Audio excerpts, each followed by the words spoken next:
చిన్ని చిన్ని సంగతుల్ని పోగు చేసే వయసే చిన్ని చిన్ని పరుగుల తీరమేదో తెలిసే నా గుండెలో నీకో గది ఆకాశమే దాచేనది నా కళ్ళలో నీ ఊహల ప్రవాహమైపోతున్నది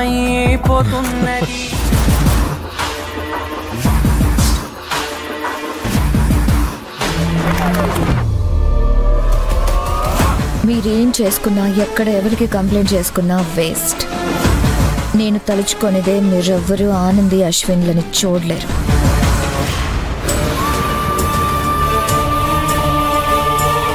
ఈ సిఐ ఆనంది అశ్విన్ల కోసం వెతుకుతాడనే నమ్మకం నాకు లేదు మేడం. కమిషనర్ గారిని కలవడం బెటర్. తొందరపడకు మహేష్. ఒకవేళ ఆనంది అశ్విన్ తిరిగి వచ్చేస్తే మనమే ఈ ఇష్యూని పెద్ద చేసిన వాళ్ళం అవుతాం. ఈ మ్యాటర్లో సీరియస్నెస్ గురించి ఆల్రెడీ సిఐ గారికి చెప్పాము, కంప్లైంట్ రాసిచ్చాము. ఆయన యాక్షన్ తీసుకోకపోతే ఆ తర్వాత మనం కమిషనర్ దగ్గరికి వెళ్దాం. అశ్విన్ ఆనంది ఎక్కడున్నారో ఎలా ఉన్నారో?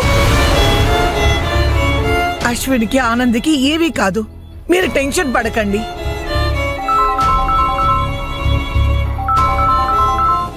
మురళి కాల్ చేస్తున్నాడు. స్పీకర్ ఆన్ చేయండి. ఒరే ఒరే ముద్దు, ముద్దా ఫోన్ తీవేంట్రా? ఏంటమ్మా ఏమైంది? నువ్వు అశ్విన్ కలిసే కదా రోజు కంపెనీ నుంచి బయటకు వస్తారు. ఇవాళ వాణ్ణి వదిలేసి నువ్వు వచ్చేసావేంటి? అసలు ఏం జరిగిందమ్మా? వాడు ఇంకా ఇంటికి రాలేదురా. ఇంకా రాలేదా? వస్తే నేను ఇంత కంగారు ఎందుకు పడతానురా?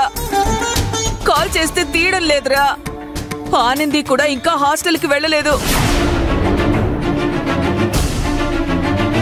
మేం వాళ్ళిద్దరి కోసం వెతుకుతున్నాం. నువ్వెక్కడున్నావురా? జయంతి షాపింగ్కి వెళ్ళాలి అంటే తీసుకెళ్ళి ఇప్పుడే తన ఇంటి దగ్గర డ్రాప్ చేసి వస్తున్నానమ్మా. అందుకే మీరు ఫోన్ చేసినప్పుడు చూసుకోలేదమ్మా. ఇప్పుడే మీ మిస్డ్ కాల్ చూసి కాల్ చేశానమ్మా. అశ్విన్ గోడౌన్లో లిస్టు రెడీ చేయాలని చెప్పాడమ్మా. ఒకవేళ ఆ పని ఇంకా పూర్తి కాలేదేమో. నాకు తెలిసి అశ్విన్ అక్కడే ఉండుంటాడమ్మా. అమ్మా ఫోన్ ఇలా ఇవ్వండి. మురళి, నేను మహేష్ని మాట్లాడుతున్నాను. సార్ చెప్పండి సార్. గోడౌన్లో పనుందని అశ్విన్ నీతో చెప్పాడా? కరెక్ట్గా గుర్తు చేసుకొని చెప్పు. చెప్పారు సార్. ఇవాళ ఎంతసేపు అయినా సరే స్టాక్ లిస్ట్ పని పూర్తి చేసి ఇంటికి వెళ్ళమని కరుణాకర్ గారు చెప్పారు. ఆ పని పూర్తి చేసి ఇంటికి వెళ్తానని అశ్విన్ చెప్పాడు. వాడు కంపెనీలోనే ఉండుంటాడు సార్. సరే నేను కంపెనీకి వెళ్ళి చూస్తాను. మేబీ ఇద్దరు అక్కడే ఉండొచ్చు. సార్ నేను కూడా వస్తాను సార్. సరే రా. నేను వస్తాను బాబు. లేదండి, మీరింటికి వెళ్ళండి. ఒకవేళ అశ్విన్ ఇంటికి వస్తే వెంటనే మాకు ఇన్ఫార్మ్ చేయండి. అలాగే అశ్విన్ కంపెనీలోనే ఉంటే నేను మీకు ఇన్ఫార్మ్ చేస్తాను. మీరు కూడా వెళ్ళండి మేడం. నేనా? ఆనంది కనిపించకుండానా? ఆనందిని తీసుకొచ్చి అప్పగించే బాధ్యత నాది మేడం. మీరు హాస్టల్కి వెళ్ళండి. ఒకవేళ ఆనంద్ వస్తే నాకు కాల్ చేసి చెప్పండి. ఆనంద్ వస్తే ఇన్ఫార్మ్ చేయడానికి తన ఫ్రెండ్స్ ఉన్నారు. నేను హాస్టల్కి వెళ్ళను అంతే. పద, గార్మెంట్ ఫ్యాక్టరీకి వెళ్దాం. పద.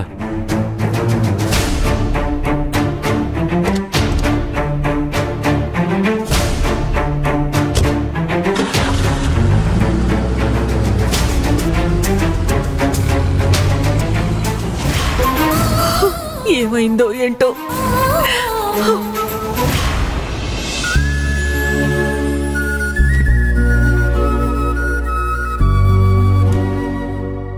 ఇందాక తలుపు విరిగిపోయేలా వీచిన గాలి ఇప్పుడేది? తలుపలా కొట్టుకుంది గాలికి కాదు. మరి అది ఒక అదృశ్య శక్తి. అదేం అదృశ్య శక్తి? ఇది భక్షించే శక్తి, అంటే భయపెట్టే శక్తి. అలాంటి శక్తి ఏం శక్తి? శాంతి. శాంత? మన కంపెనీలో శాంతి అనే పేరుతో ఎవరు లేరే. అది కంటికి కనిపించే శాంతి కాదు. అంటే భూతద్దంలో చూడాలా? ప్రాణాలతో ఉంటే కదా చూడ్డానికి. ఏంటి అశ్విన్ నువ్వు అనేది? ఈ స్టోర్ రూమ్ లోకి ఆడవాళ్ళు తల్లో పూలు పెట్టుకుని రారు. ఎందుకో తెలుసా? ఏ? శాంతి వస్తుందనే భయం.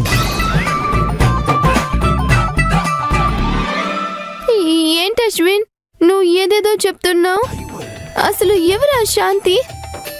ఒకానొక సమయంలో ఆ శాంతి ఈ స్థలానికి యజమానురాలు. పెళ్లి కాని 18 ఏళ్ల కన్య. ఈ స్థలం అమ్ముదామని వాళ్ళ అమ్మా నాన్న శాంతికి చెప్పినప్పుడు శాంతికి అది నచ్చలేదు. అమ్మేది లేదు అని గట్టిగా చెప్పింది. శాంతి మాట లెక్క చేయకుండా వాళ్ళ మావయ్య ఈ స్థలాన్ని అమ్మేశాడు. అయ్యో, ఆ తర్వాత? ఆ మనస్తాపంతో శాంతి ఊరేసుకుని చనిపోయింది. ఊరేసుకున్నావు? నువ్విప్పుడు కూర్చున్నావు కదా, సరిగ్గా ఈ ప్రదేశంలోనే శాంతిని పూడ్చిపెట్టారు.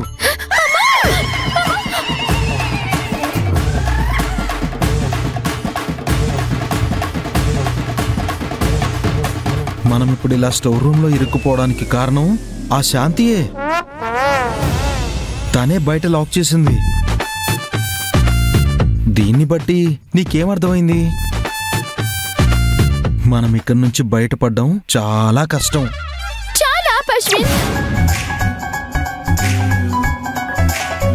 భయం పోయి కోపంగా చూస్తోంది. మనం చెప్పిందంతా కట్టుకదా అని కనిపెట్టేసిందా ఏంటి? చెప్పే వాళ్ళకి వినే వాళ్ళు లోకువ. ఊరికే శాంతి శాంతి అని చెప్తూ నన్ను భయపెట్టుకో. అసలే నా పేరు ఆనంది. ఈ ఆనందికి ఇంకొక పేరుంది. అదేంటో తెలుసా?